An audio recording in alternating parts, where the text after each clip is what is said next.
एक ऐसा कवि जिसके बारे में कहा जाता है कि उपमा कालिदास्य भारवेर अर्थ गोर्धम दंडी न पद लालित्यम मागे संति त्रियो गुणा। एक ऐसा कवि जिसमें कालिदास की उपमा भी पाई जाती है, भारवी का अर्थ गौरवम भी पाया जाता है और दंडित का पद लालित्यम भी पाया जाता है।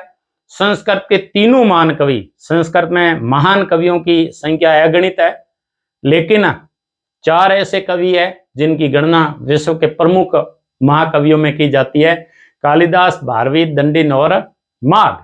तो आज हमारा जो टॉपिक है वो कवि माघ है, राजस्थानी साहित्यकारों में जो संस्कृत के प्रखंड विद्वान थे, और इन तीनों के गुण एक कवि में पाया जाना बड़ी विलक्षण प्रतिभा का धनी व्यक्ति था वो। इसलिए कहा जाता है कि उपमा कालिदास्य भारवेर अर्थ गोर्धम दांडी न पद लालित्यम माघे संति त्रियो गुणा, यानी माघ के अंदर इन तीनों कवियों के गुण पाए जाते हैं।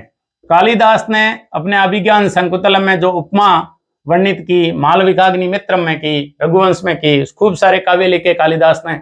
जैसे उसने अभिज्ञान शंकुतलम में शंकुतला के सुंदरता का वर्णन करते हुए उसे मर्ग नैनी, मर्गों के नैने के समान, उसके होठ ऐसे खुलते हैं जैसे अधर ऐसे खुलते हैं जैसे कली खुल रही है या पुष्प खिल रहा है, इस प्रकार की उसके चेहरे का खिलना फूलों से बताया गया है। इस प्रकार की कालिदास की उपमाएं, और भारवी ने उसका अर्थ गौरव इतना गौरवशाली था, इतना गहरा था कि कहा जाता है कि विश्व में एकमात्र ऐसा कवि है, केवल एक वर्ण, नए वर्ण से उसने अपना दोहा पूरा किया और उस नए वर्ण से अलग अलग अर्थ भी निकाले। तो ऐसा था कवि भारवी। इसलिए कहा जाता है कि उपमा कालिदास्य अर्थ गौरव भारवी अर्थ गौरवम, और दंडित का दंडिन कविता उसका पद लालित्यम। लेकिन ये तीनों गुण जिसमें पाए जाते हैं उसे कवि माघ कहते हैं। माघे संति त्रियो गुणा, यानी माघ में तीनों गुण पाए जाते हैं। तो उस कवि माघ के बारे में पढ़ते हैं। कवि माघ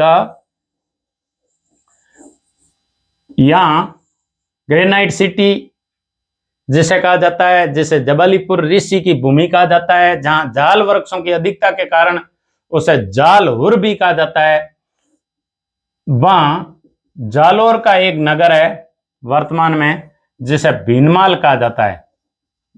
भीनमाल, इसे लिखने में ऐसे लिखते हैं भीनमाल।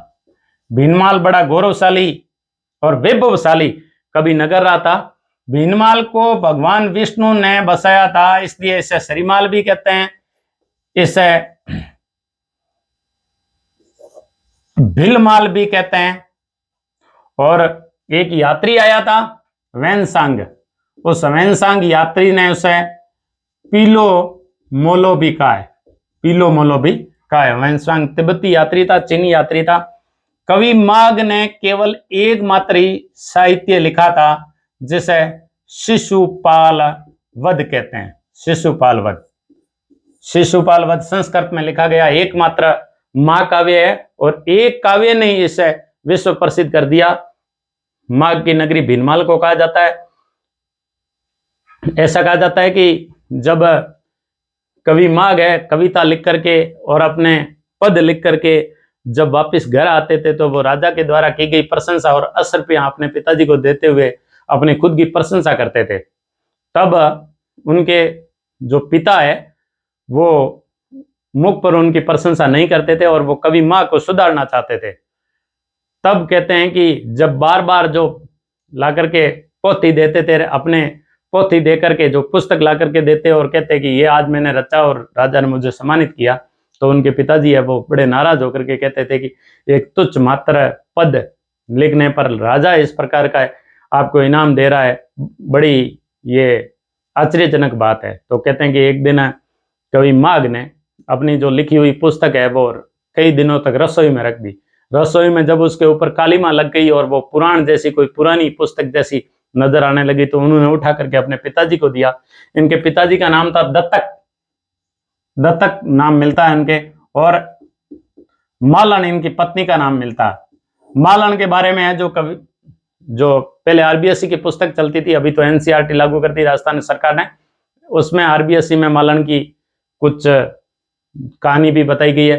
तो पुरानी पुस्तक ला करके ऐसे दे रख दी उन्होंने रसोई के अंदर, और वापस ला करके उनको दिया। कई दिनों के बाद में जब वो पुरानी लगने लग गई और उनको कहा कि ये कोई पांडुलिपि मुझे मिली है, पिताश्री पढ़िए। तो पिताश्री ने जो ही पढ़ा तो उसमें इतने अच्छे पद लिखे हुए थे, तो उन्होंने कवि माँ को सुझाव देते हुए कहा कि तुम लिखे ना राजा के सामने जब पेश करें तो ऐसे अच्छे पद लिख करके पेश कर। ये जिसने लिखी है ना, पहले पुरानी किसी कवियों ने लिखी होगी तो बहुत ज्यादा अच्छा है।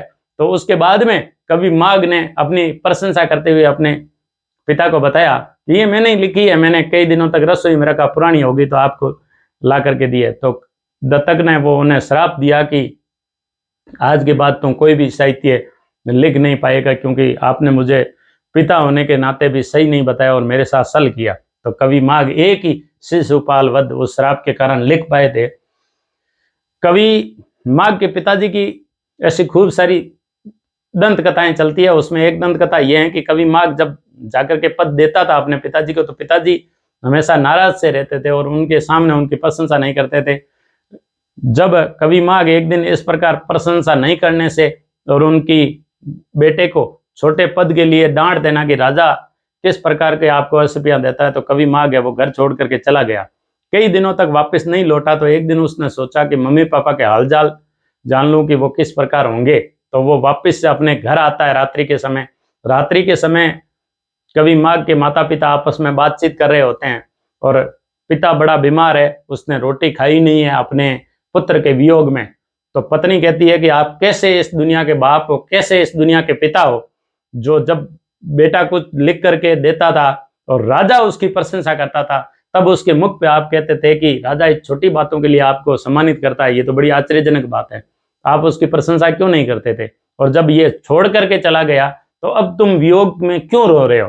तो उनके पिता कहते हैं, और घर के बाहर की साइड में कवि माघ उस बात को सुन रहा होता है। उसके पिता कहते हैं कि जिस दिन मैं मेरे बेटे की प्रशंसा उसके मुख पे कर दूंगा तो बेटा आत्म शलाघा में इतना भर जाएगा और अपने मियाँ मिट्टू इतना बन जाएगा, वो अपनी प्रशंसा के अलावा दुनिया की कोई अच्छी चीज लिखने में व्यस्त ही नहीं होगा। और मैंने जब उसको हर समय ऐसे डांटा तो उसने खुद को निखारने के लिए और पापा की नजरों में अच्छा साबित करने के लिए उसने ये सारा किया है। कवि माघ बार सुन रहा होता है, मम्मी पापा के चरण स्पर्श करता है और गले मिल करके खूब रोता है। ऐसे थे कवि माघ के पिता, जो सच्ची बात मुंह पे न कह करके अपने बेटे की प्रशंसा दूसरों के सामने करते थे और खुद के सामने कवि माघ के सामने कभी उन्होंने प्रशंसा करके उसको आत्म शलाघा में रखा ही नहीं। तो ऐसे शिशुपाल वध के रचयिता कवि माघ थे। शिशुपाल वध है वो जरासंध का वध करने के बाद में युधिष्ठिर ने राजसूय यज्ञ किया और राजसूय यज्ञ में शिशुपाल था। शिशुपाल चेदी नरेश था। उस समय 16 महाजनपदों का उल्लेख मिलता है। जैसे राजस्थान में भी कई महाजनपद थे, जैसे मत्स्य जनपद था, जंगल प्रदेश था, जैसे दिल्ली का जो है इंद्रप्रस्थ था, ऐसे खूब महाजनपद मिलते हैं। तो उन महाजनपद में एक चेदी महाजनपद था, उसका नरेश था शिशुपाल। शिशुपाल ने वो भगवान श्री कृष्ण की सफलता से झिलता था। शिशुपाल ने 99 गालियां दी और 100वीं गाली में भगवान श्री कृष्ण ने सुदर्शन चक्र चलाया और शिशुपाल का वध कर दिया। उसका सांगोपांग वर्णन संस्कृत साहित्य में किसी ने किया है तो शिशुपाल वध में कवि माघ ने किया है। इस प्रकार कवि माघ की नगरी भीनमाल। अब भीनमाल के बारे में थोड़ा और अपन पढ़ लेते हैं, जब कवि माघ के बारे में पढ़ चुके हैं। देखो, भीनमाल के अंदर एक विद्वान पैदा हुआ जिसका नाम है ब्रह्मगुप्त। इसे ब्रह्मगुप्त की नगरी भी कहा जाता है, माघ की नगरी भी कहा जाता है। देखो, ब्रह्मगुप्त ने एक सिद्धांत दिया। व्यक्ति था जिसका नाम था ब्रह्मगुप्त। ब्रह्मगुप्त ने एक सिद्धांत दिया और जिसका नाम था ब्रह्म स्फुट सिद्धांत। ब्रह्म स्फुट सिद्धांत, क्योंकि ब्रह्मगुप्त है वो गणितज्ञ था और ज्योतिष का ज्ञाता था और खगोल शास्त्री था। ब्रह्म स्फुट सिद्धांत में उसने गणित की गणना करते हुए शून्य के बारे में बताया और शून्य को विभिन्न संख्याओं से गुणा करना बताया। हालांकि ये भाग देना नहीं बता सका और उसे सिद्ध नहीं कर सका, लेकिन शून्य का पहली बार विश्व की कोई पुस्तक में यदि उल्लेख मिलता है तो वो ब्रह्म स्फुट सिद्धांत में मिलता है। और ब्रह्म स्फुट सिद्धांत लिखने का जो कार्य किया ना, वो ब्रह्मगुप्त ने किया। इसके अलावा इसी ब्रह्म स्फुट सिद्धांत में वर्ग ज्ञात करने की यानी वर्गमूल निकालने की एक विधि लिखी है। वर्गमूल की एक विधि इस ब्रह्म स्फुट सिद्धांत में बताई गई है। इसके अलावा पहली बार ऐसी पुस्तक है जिसमें ऋणात्मक और धनात्मक संख्याओं का गुणा और योग के बारे में बताया गया है, वो ब्रह्मगुप्त ने ब्रह्म स्फुट सिद्धांत में दिया है। तो विश्व को भारत की देन शून्य कही जाती है और इसमें कोई अतिशयोक्ति नहीं है कि माघ की नगरी, ब्रह्मगुप्त की नगरी उसी भीनमाल की जमीन से शून्य की उत्पत्ति हुई है और वो ब्रह्मगुप्त ने अपने कर कमलों द्वारा, अपनी लेखनी से, अपनी अमिट साई से और ब्रह्म स्फुट सिद्धांत में उन्होंने शून्य के आविष्कार के बारे में बताया। तो इस प्रकार ब्रह्मगुप्त ने ब्रह्म स्फुट सिद्धांत लिखा। इसके अलावा भीनमाल कभी गुजरात की राजधानी भी रही है और यह वैभवशाली नगर रहा है।